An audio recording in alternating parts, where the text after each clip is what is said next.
Notre thème de ce jour, c'est la prunelle de l'œil de l'Éternel. La prunelle de l'œil de l'Éternel. La méditation des textes bibliques que la liturgie nous propose en ce jour nous a inspiré le thème suivant, la prunelle de l'œil de l'Éternel. Comme on le sait, cette expression est biblique. Être la prunelle de l'œil de quelqu'un, c'est avoir une très grande importance pour cette personne. Être précieux pour elle. Des versets bibliques disent que nous sommes la prunelle de l'œil de l'Éternel. Psaume 17, 8. Garde-moi comme la prunelle de l'œil. Protège-moi à l'ombre de tes ailes. Garde-moi comme la prunelle de l'œil.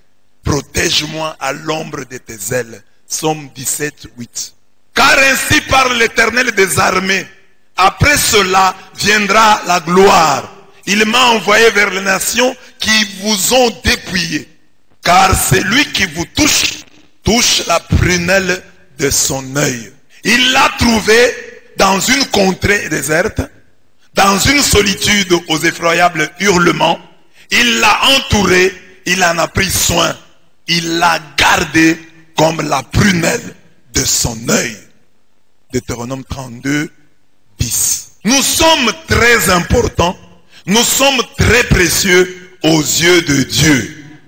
Car, conscient de la démission de nos pasteurs, il s'occupe particulièrement et jalousement de nous en nous suscitant Jésus, les germes justes de David, le bon berger, et en suscitant d'autres responsables qui imitent sa façon de paître le troupeau. C'est la première lecture. Malheur aux pasteurs qui perdent et dispersent les brebis. Je rassemblerai moi-même le reste de mes brebis de tous les pays. Je susciterai pour elles des pasteurs qui les feront paître. Voici venir des jours, oracle de Yahweh, où je susciterai à David un germe juste. Jérémie 23, 1 à 6. Ça, c'est la première lecture. Pourquoi est-ce que nous sommes la prunelle de l'œil de Dieu? Parce que Dieu, devant l'inconscience, la prévarication, la démission des bergers humains, Dieu décide de susciter un berger, le germe juste de David, de nous envoyer son fils comme berger, mais aussi de nous envoyer des bons bergers humains. Parce que nous avons du prix à ses yeux. Il dit, je ne vais pas vous laisser entre les mains de mauvais bergers. Je vais vous susciter un germe juste, le germe juste de David. Je vais vous susciter un descendant de David. Il sera berger à la manière de David. Mais en réalité, il fera plus que David. Nous sommes très importants et très précieux aux yeux de Dieu. Car pour notre unité et notre paix, il n'a pas refusé que son fils, son unique fils, aille jusqu'à la croix pour y verser son sang pour nous. Donc, il veut que nous ayons la paix, nous soyons unis. Et pour ça, qu'a-t-il fait? Il a accepté que son fils aille jusqu'à la croix et y verse son sang. Ça, c'est la deuxième lecture. Vous êtes devenus proches grâce au sang du Christ. Nous sommes devenus proches les uns des autres grâce au sang du Christ. Par la croix, en sa personne, il a tué la haine. Ephésiens 2, 13 et 16. Ça, c'est la deuxième lecture. Nous avons du prix aux yeux de Dieu. Nous sommes la prunelle de son œil. Parce qu'il accepte que son unique fils meure pour nous. Verse son sang pour notre unité, pour notre paix. Nous sommes très importants et très précieux aux yeux de Dieu, car il se préoccupe de notre repos et de notre repas. Ça, c'est l'évangile. Il se préoccupe de notre repos et de notre repas. Qu'est-ce qu'il dit à ses apôtres revenus fraîchement d'une mission évangélique? Il leur dit, venez vous-même à l'écart, dans un lieu désert, et reposez-vous un peu. Jésus dit à ses disciples qui viennent de travailler, qui sont allés prêcher la bonne nouvelle, il dit, venez maintenant à l'écart, reposez-vous un peu. De fait, les arrivants et les partants étaient si nombreux que les apôtres n'avaient même pas le temps de manger. J'ai dit, non, vous travaillez trop, vous n'avez même pas le temps de manger. Venez à l'écart, vous reposez et mangez. Marc 6, 31. Ce n'est pas tout. Nous sommes la prunelle de l'œil de l'Éternel, car par pitié, il nous prêche longuement, convaincus que nous n'avons pas de berger. Il y a des gens à qui on ne parle plus. On a tellement parlé qu'on dit non, c'est inutile de leur parler. Mais Jésus nous parle, et il nous parle longuement, par pitié, par compassion, disant, oh, ils n'ont plus de berger, ils n'ont pas de berger. C'est moi l'unique berger, je dois parler. Si je ne parle pas, qui d'autre parlera? Si je ne leur dis pas, qui d'autre le leur dira? Alors, voilà pourquoi il prêche longuement, par compassion, par pitié. Voilà les lectures du jour parcourues. Je disais toutes parcourues. Avec en filigrane, le thème. La prunelle de l'œil de l'Éternel. La prunelle de l'œil de l'Éternel, c'est toi. Pourquoi? La première lecture maudit tout berger qui ne s'occupe pas bien de toi. Il est maudit. La première lecture dit, tu mérites mieux que les bergers que tu as là. Tu mérites mieux. Tu mérites des bons bergers humains. Et par-dessus le marché, tu mérites le berger divin. C'est-à-dire le berger par excellence. Il viendra lui-même et il veillera sur toi. Il viendra lui-même et il te gardera. Et nous sommes dans le temps du Christ, le bon berger qui est déjà venu. Amen. Tu es la prunelle de l'œil de Dieu, car Dieu, pour ta paix, pour ton unité, n'a pas épargné son fils. Il a accepté que son fils aille jusqu'à la croix, il verse son sang pour que tu sois ce que tu es aujourd'hui. Chrétien, membre de l'église, c'est parce que le Christ a versé son sang. Amen.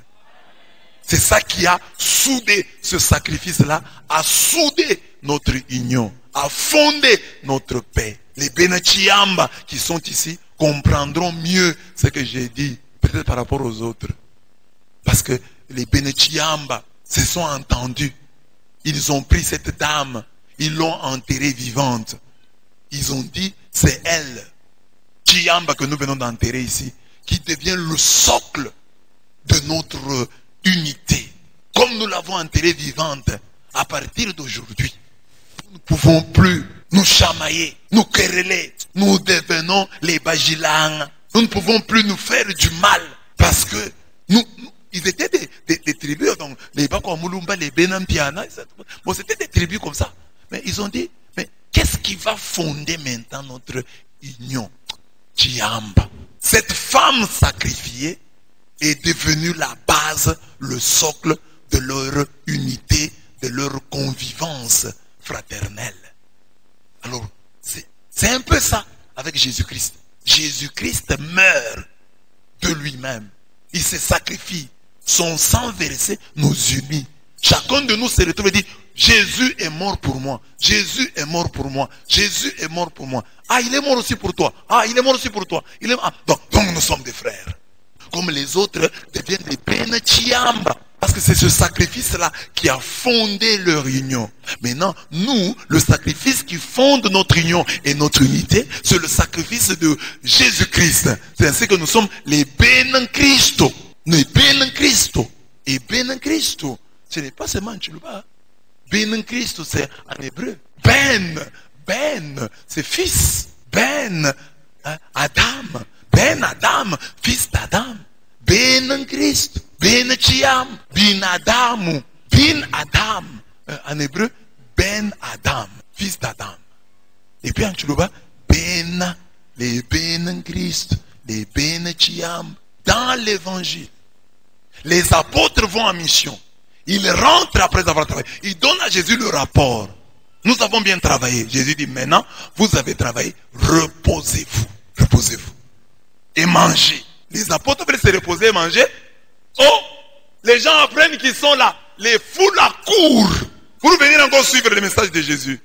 Pour venir écouter encore Jésus. Et Jésus dit, bon, nous nous étions retirés pour manger, pour nous reposer. Mais ces gens sont venus. Alors qu'il était lui-même fatigué, les apôtres fatigués. Ils sont allés là-bas pour se reposer. Jésus oublie son repos et commence à prêcher. Et il prêche longuement, malgré sa fatigue, malgré qu'il était là pour se reposer. Et que cette foule est venue troubler son repos. Ah, la foule est précieuse.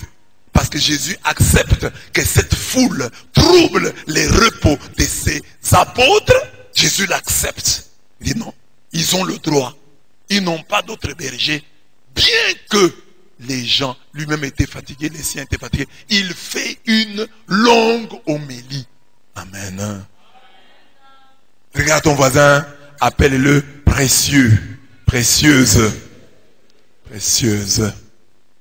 Précieux, précieuse aux yeux de Dieu. Acclame la précieuse et les précieux qui est à côté de toi. Déjà ce que j'ai dit là, vous avez le plan de l'enseignement. Premier point, je vous le donne. Prunelle, maudit, soit qui te néglige. C'est lui qui te néglige, toi qui es la prunelle de l'œil de Dieu, il est maudit. Malheur à vous, pasteur, qui négligez mon troupeau. Deuxième point. Prunelle, béni soit qui prend soin de toi. Parce que dans la première lecture, on dit, Dieu va susciter des vrais pasteurs. Dieu va susciter le germe juste de David. Donc, ceux qui s'occupent du troupeau de Dieu sont bénis. Ceux qui s'occupent du troupeau de Dieu sont bénis. Prunelle, le meilleur est devant toi. C'est là maintenant que j'aborde la question du Messie, du juste germe de David. Je dis, tu as des pasteurs, bon, mais Dieu te promet le bon pasteur. C'est-à-dire, le meilleur est devant toi. Ça, c'est Jésus. Jésus vient, le meilleur pasteur. Il vient. Maintenant, j'ai 4. Prunelle. C'est toi, je parle de toi. Ton Dieu est allé jusque-là. Il est allé jusqu'à la croix. Il est allé jusqu'à Golgotha. Il est allé jusqu'à accepter que son fils verse le sang pour te prêcher. Il pouvait parler, je t'aime, sois unis. Mais il est allé jusque-là, de prêcher. C'est-à-dire, c'est du lourd, c'est sérieux. Si Dieu, pour te dire ça, il a fait ça, c'est que c'est sérieux. 5. Plus ton repos et ton repas sont assurés. Ça, c'est déjà l'évangile. Dieu veut que tu te reposes. Dieu veut que tu manges. C'est ça la volonté. Même si par ailleurs, il y a la foule qui viendra troubler cela. Mais la volonté de Dieu que tu te reposes et tu manges. 6. Prunelle accourt vers Jésus. Si Jésus te prend comme la prunelle de son œil, toi aussi, tu dois lui rendre l'appareil. Tu dois aussi lui montrer qu'il est important en courant, en accourant vers lui. Et enfin, prunelle, écoute-le longuement. Puisque lui te prêche longuement, tu dois aussi l'écouter longuement. Parce que lui, il te prêche longuement. Il ne faut pas que lui, il te prêche longuement parce qu'il te considère comme la prunelle de son œil. Voilà le résumé de l'enseignement. Prunelle, maudit soit qui te néglige. Dans la première lecture, les pasteurs irresponsables et démissionnaires sont maudits. Malheur aux pasteurs qui perdent et dispersent les brebis de mon pâturage, oracle de Yahweh. C'est pourquoi ainsi parle Yahweh, le Dieu d'Israël, contre les pasteurs qui ont à paître mon peuple.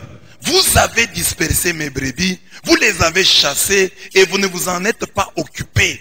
Eh bien, je vais m'occuper de vous pour vos méfaits, oracle de Yahweh. Jérémie 23, 1 à 2. Voilà. Dieu dit que ces pasteurs-là, qui ne s'occupent pas bien du troupeau de Dieu, qui le perdent, qui le dispersent, qui ne le font pas paître, qui les chassent, qui ne s'en occupent pas, Dieu lui va s'occuper d'eux pour leurs méfaits. Jérémie 23, 1 à 2. Quand Dieu dit que nous sommes la prunelle de son œil, il veut dire que nous avons du prix à ses yeux. Ainsi, tout celui qui a une responsabilité, qui fait de lui un berger pour les autres, doit trembler devant ses paroles. Quelles paroles? Gardez-vous de mépriser un seul de ces petits, car je vous dis que leurs anges dans les cieux voient continuellement la face de mon Père qui est dans les cieux. Matthieu 18, 10.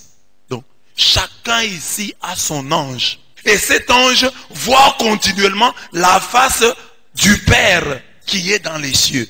Voit la face du Père céleste. Donc, quand tu le négliges, tu lui fais du mal. Son ange plaide sa cause auprès de Dieu et réclame ta sanction. Seigneur, sanctionne cet homme.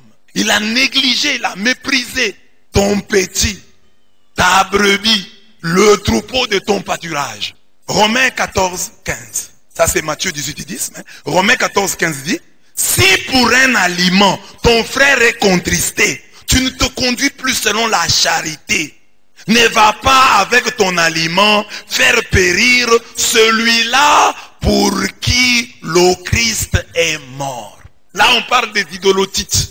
Il y avait des viandes qui étaient vendues au marché. Et ces viandes, c'était les restes des viandes offertes aux idoles. On les vendait au marché. Donc, il y a les marchands de viande, il y en avait parmi eux des idolâtres. C'est à Corinthe ou à Rome. Ce sont des idolâtres. Alors, ils offrent à leur Dieu une vache. Bon, ils ont des parties qu'ils offrent. Mais alors, les parties qui restent, ils allaient les vendre au marché. C'est ça qu'on appelle les idolotites. Alors, la question est la suivante. Un chrétien peut-il manger ces viandes? Les restes des viandes sacrifiées aux idoles, il y avait un débat. Non, on ne doit pas manger. Mais Paul dit oui, on doit... Bon, Paul dit c'est pas un problème, on peut manger. Mais tenez compte des faibles. Il y a quelqu'un qui peut être faible, quand il te voit toi manger cette viande, il va se décourager, il sera scandalisé. Il ne va plus bien prier. Parce que vous l'avez scandalisé en mangeant les idolotites, les viandes offertes aux idoles. Alors maintenant, Dieu dit quoi? Si pour un aliment, si toi tu dis, bon, moi, je suis libre, je vais manger, il n'y a pas de problème. Si pour un aliment, tu contristes ton frère, tu ne te conduis pas selon la charité. C'est vrai, tu peux être libre, mais tiens compte de l'autre. Tiens compte du faible. Ne va pas avec ton aliment faire périr, causer la perte de celui pour qui le Christ est mort. Ça c'est pour un aliment. Hein. Nous mangeons, c'est pour notre santé. Mais que dire des habits? Parce qu'un habit, on ne le porte pas. On porte un habit pour se couvrir.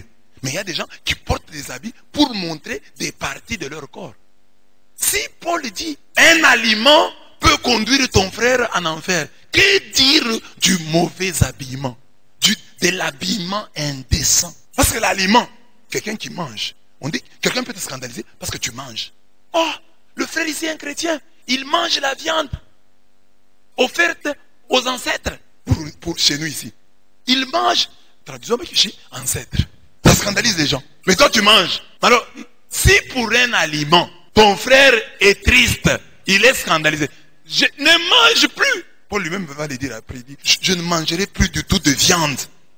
Si ma consommation de viande provoque la chute de l'autre, donc je vais renoncer à la viande toute ma vie pour éviter que le frère, pour qui Christ est mort, soit scandalisé. Romains 14, 15. La même problématique est traitée en 1 Corinthiens 8.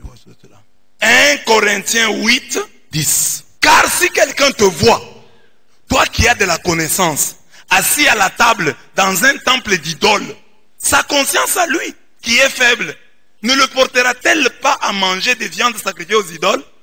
Et ainsi le faible périra par ta connaissance, le frère pour lequel Christ est mort, en péchant de la sorte contre les frères et en blessant leur conscience faible, vous péchez contre le Christ. C'est pourquoi, si un aliment scandalise mon frère, je ne mangerai jamais de viande afin de ne pas scandaliser mon frère. Du moment que l'aliment scandalise, je peux manger, il n'y a pas de problème. Mais du moment que l'aliment, je suis le berger de cet homme-là. Alors, je mange, il est scandalisé. Je ne mangerai plus de viande. Beaucoup de filles devraient dire ça pour leur habillement. Si mon habillement scandalise un seul frère, je ne le porterai plus. Si mon verre de trop que je prends là scandalise ma femme, scandalise mes enfants, parce que je suis leur berger, je ne le prendrai plus. Parce que je suis berger. Quand la Bible parle de berger, les gens vont d'abord les pasteurs, les prêtres. Non. Berger, c'est tout celui qui a une responsabilité. Tu es un père de famille, tu es le berger de ta femme et de tes enfants. Tu es une mère de famille, tu es la bergère de ton mari et de tes enfants. Tu es enseignant, tu es berger. Tu es chrétien et né dans l'église, tu es berger. Même si tu n'as pas de responsabilité officielle, les jeunes te regardent. Les jeunes te regardent. Et j'ai déjà dit ici, combien d'adultes ici scandalisent les petits? Ça, vous ne vous rendez pas compte? Les enfants ici, moi j'ai fait un effort pour les former. Mais c'est vous qui dispersez. Parce que si ces enfants, vous voyez, vous les adultes, tenir à ce que moi j'ai dit, ils changeraient. Ils changeraient. Mais ils vous voient, vous. Il y a parfois même des papas ici qui sont bénis, qui n'obéissent à rien. Il a son argent, il n'obéit à rien. Il a son argent, il vit bien. L'enfant dit, mais ce papa ici ne suit pas ce que M. Rabé dit, mais il est bien. Donc, ce que M. Rabé dit ici, c'est inutile. C'est ça que le diable vous a placé ici. Pour désévangéliser. Pour combattre le travail que nous sommes en train de faire. Et tu peux ignorer, le diable ne m'utilise pas. Il t'utilise. Quand les autres sont... Je vous ai déjà posé la question. Quand les autres sont à la prière, toi tu es dehors. Les gens qui te voient, ils te posent la question de savoir pourquoi toi tu n'es pas à la prière de façon amusée. Ils sont contents. Ils ne prennent pas de responsabilité. Il y avait un jour qu'il a rencontré Père Sassa.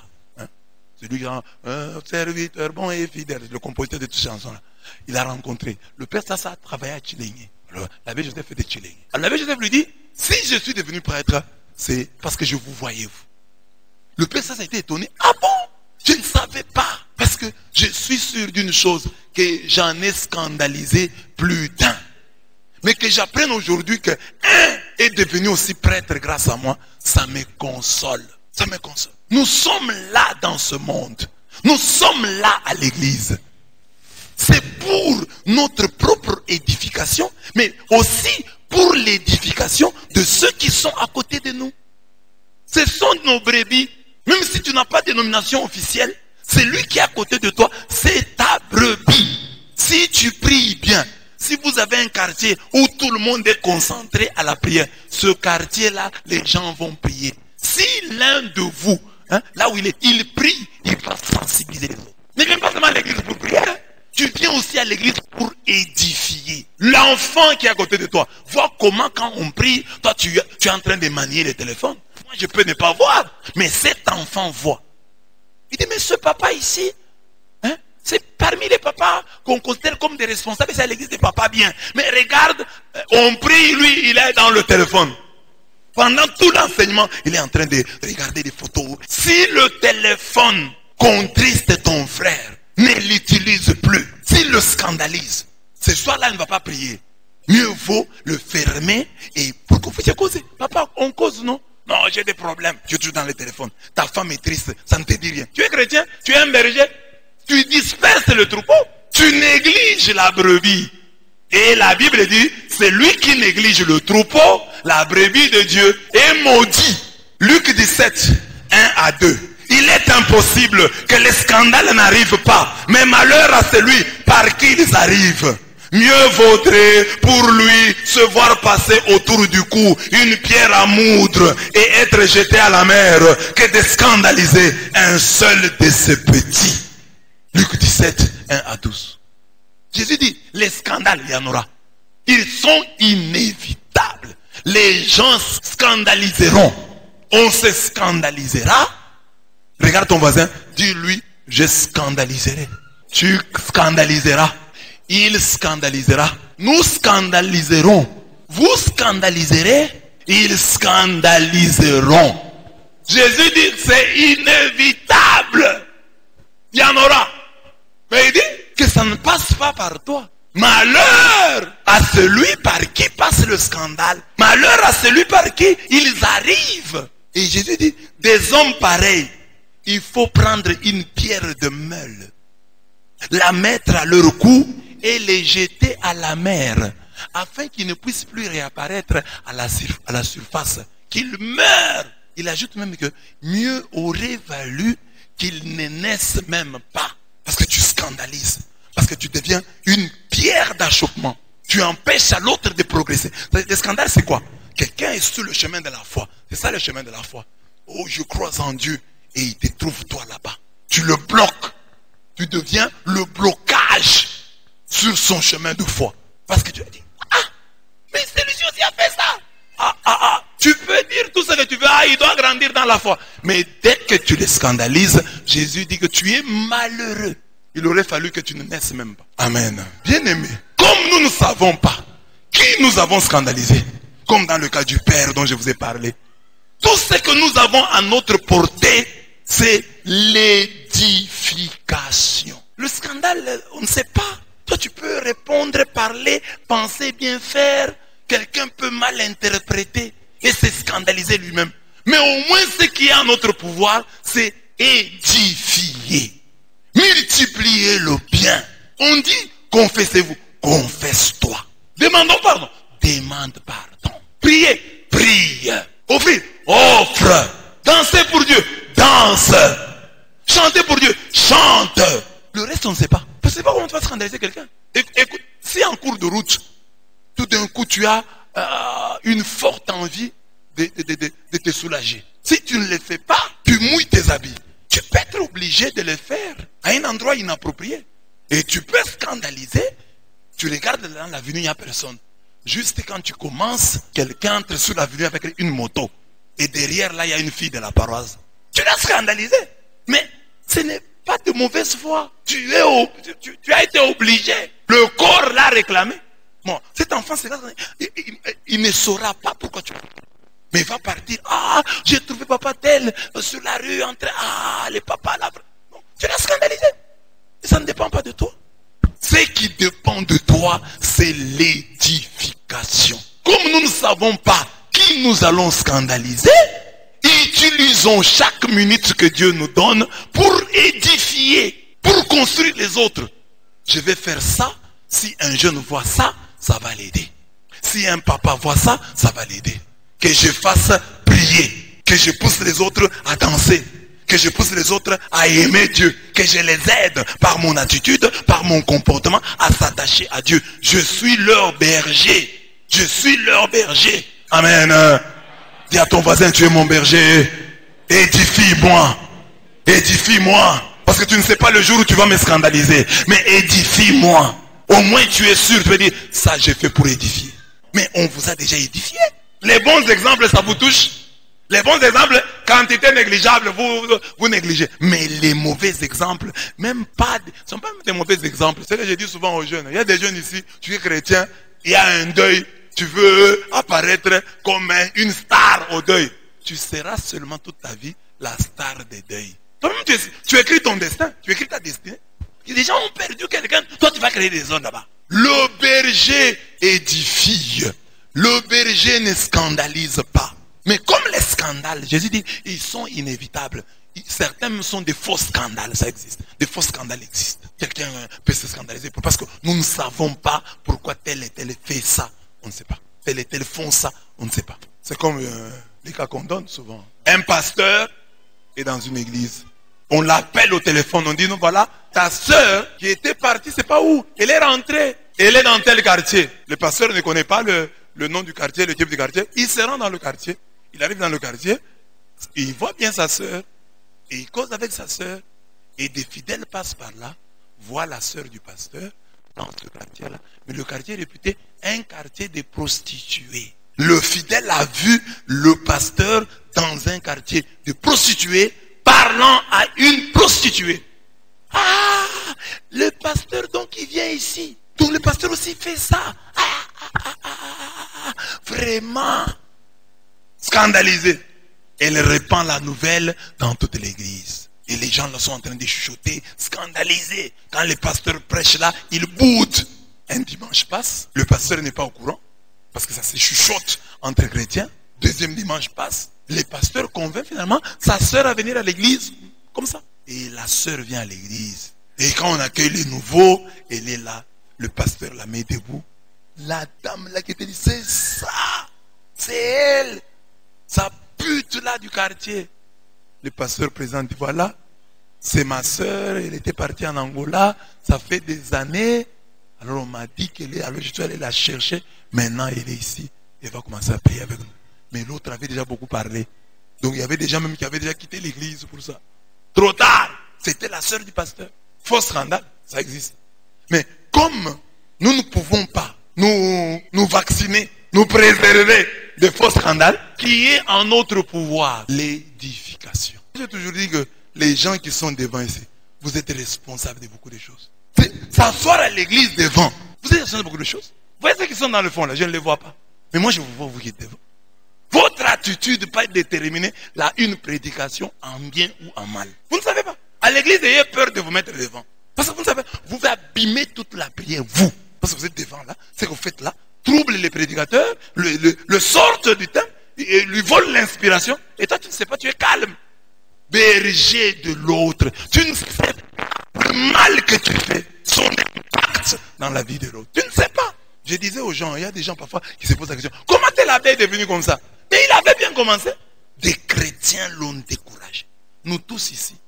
Un papa hier de Saint-Ursule me dit ça. Monsieur l'abbé, en tout cas moi, je ne prie pas avec vous, mais je vous admire beaucoup. Parce que malgré les critiques, vous continuez toujours votre chemin là. Il n'y a pas de parole, ça. Mais il dit ça. Parce que si moi je n'étais pas fort, j'aurais déjà faibli depuis longtemps. Tout est là pour me décourager. Tout. Tous les dispositions. Les gens prennent toutes les dispositions pour me décourager. Heureusement, moi aussi, Dieu m'a rendu mon front dur comme le diamant. C'est ce que j'avance. Parce que vous savez ce qu'un prêtre ressent. Quand toi tu es prêtre, tu appelles les gens à la prière, les gens ne viennent pas. Toi tu es un prêtre que les autres veulent voir. Même si je n'ai pas tous les autres avantages, mais que je vois que mon travail pour lequel j'ai consacré ma vie, les gens y croient. C'est ça ma grande satisfaction. C'est ma grande satisfaction. Matthieu 25, 41 à 43. Allez loin de moi, maudit dans le feu éternel qui a été préparé pour le diable et ses anges. Vous voyez, le feu éternel n'a pas été préparé pour nous. Il a été préparé pour le diable et ses anges. Mais ils sont maudits et ils sont envoyés dans le feu. Pourquoi? Car j'ai eu faim et vous ne m'avez pas donné à manger. J'ai eu faim et vous m'avez négligé. Vous avez négligé ma faim. Pour avoir négligé ma faim, vous irez dans le feu éternel. Pour avoir négligé ma soif, vous irez dans le feu éternel.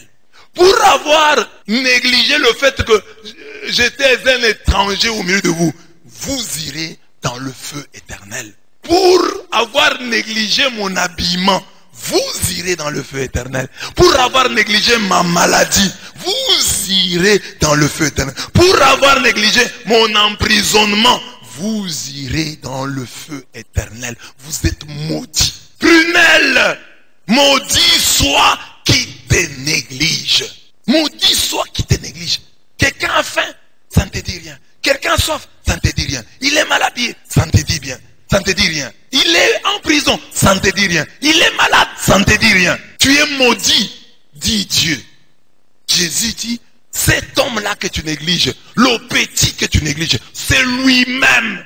Il peut aussi dire, je me suis marié, tu n'es pas venu à mon mariage. Alors qu'on t'avait invité, alors que ton curé avait insisté, viens soutenir ton frère. Sois là. Matthieu 25, 41 à 43. Prunelle, tu as tellement du prix aux yeux du Seigneur qu'il te donne le pouvoir de maudire tout celui qui te néglige et te méprise. Il y a des gens qui vont dire, ah, c'est Dieu qui va me bénir. Mais celui-là que tu négliges, celui-là que tu méprises, il a lui-même le pouvoir de te maudire. C'est ce que dit la Bible. J'ai donné, il y a plusieurs références, mais j'ai donné seulement celle-ci. Siracide 4, 1 à 7. Lisons ensemble. Mon fils, ne refuse pas aux pauvres sa subsistance et ne fait pas languir le miséreux. Ne fait pas souffrir celui qui a faim. N'exaspère pas l'indigent. Ne t'acharne pas sur un cœur exaspéré. Ne fais pas languir après ton aumône les nécessiteux. Ne repousse pas le suppliant durement éprouvé. Ne détourne pas du pauvre ton regard. Ne détourne pas tes yeux du nécessiteux. Ne donne à personne l'occasion de te maudire. Si quelqu'un te maudit dans sa détresse, son Créateur exaucera son imprécation. Fais-toi aimer de la communauté. Devant un grand, baisse la tête. Ne refuse pas aux pauvres ça. Donc aide-le. Donne aux pauvres à manger. Ne fais pas languir. Ne fais pas attendre les pauvres. Ne les fais pas languir. Donne-lui vite qu'il parte. Ne fais pas souffrir celui qui a faim. Comme j'ai vu quelque part dans un couvent, des pauvres viennent demander et on leur donne des citrons. Les gens qui ont faim. Aidez-nous, on leur donne des citrons. Ne fais pas souffrir celui qui a faim. Il a faim. Ne lui donne pas des citrons. N'exaspère pas l'indigent. Pour aider un indigent, tu commences à entonner un chant pour qu'il danse. Donc si tu danses, alors je vais te donner. Ne t'acharne pas sur un cœur exaspéré. Ne fais pas languir après ton aumône les nécessités. Ne fais pas languir, ne fais pas attendre. Ne repousse pas les suppliants durement éprouvés. Ne détourne pas du pauvre ton regard. Regarde-le. Nous avons des pauvres, nous avons du mal à les regarder, à leur parler. Ne donne à personne l'occasion de te maudire. Heureusement que nous avons ici, les mendiants ne sont pas là. Si on pouvait dire ça aux mendiants, leur apprendre un peu Siracide 4, 1 à 7, qui dit, si quelqu'un te maudit dans sa détresse, son Créateur exaucera son imprécation. Son Créateur exaucera sa malédiction et tu seras maudit. Parce qu'il a du prix aux yeux de l'Éternel. C'est la prunelle de l'œil de l'Éternel. Et maudit soit qui le néglige. Fais-toi aimer de la communauté. Devant un grand, baisse la tête. Quand tu vis dans une communauté, fais en sorte qu'on puisse t'aimer. Fais des choses, ça, je dis, édifie les gens. Fais des choses qui te font aimer. Ah, moi, j'ai pas besoin que les gens m'aiment. Moi, j'ai ma personnalité. J'ai ma dignité. Non, fais-toi aimer de la communauté. Fais-toi aimer de la communauté. Fais-toi aimer de la communauté. Qu'on t'aime. Fais des choses qui te feront aimer. Ah, celui-là, je l'aime. En tout cas, il me salue toujours avec joie. Celui-là, je l'aime. Il prie très bien. Celui-là, je l'aime. En tout cas, il chante très bien. Celui-là, je l'aime. Elle danse. Elle est toujours joyeuse. Elle salue les gens avec respect. Je l'aime. Celui-là, je l'aime. Ah, le jour de mon anniversaire, voilà le cadeau qu'il m'a fait. Ah, je l'aime. Je l'aime. Fais-toi aimer de la communauté. Devant un grand, baisse la tête. Devant un grand, baisse la tête. Et le grand, il y a le grand de l'âge. Il y a le grand par rapport à la fonction. Il y a le grand par rapport à la fonction. Le grand par rapport au nom. Et toi, tu dois baisser la tête devant le grand. Le grand, ça veut dire devant la grandeur. Parce que tous vous visez la grandeur. Alors respectez la grandeur. J'ai dit ça des étudiants de Chikam. Toi, tu vas t'attaquer au professeur d'Issage qui a fait la médecine au Japon, qui parle japonais. Devant un grand, baisse la tête. Devant un grand, baisse la tête. Devant un grand, baisse la tête. Apprends cela toute ta vie. Même si le grand, et ça c'est ça que je remarque à la paroisse ici. Comme nous sommes une famille, une communauté, nous blaguons. Il y a des gens moins âgés, Kaboulou est moins âgé. Que je baisse la tête. Même si le grand là se rapproche de toi. Et ça ce sont des traits de la bonne éducation. Moi, par exemple, je vous donne toujours un exemple. Moi, j'ai rencontré des gens dans la vie qui m'ont aimé, qui m'ont fait du bien. Je les respecte. Je vous dis souvent, l'abbé va. Moi, je dis, l'abbé, non, je ne peux pas.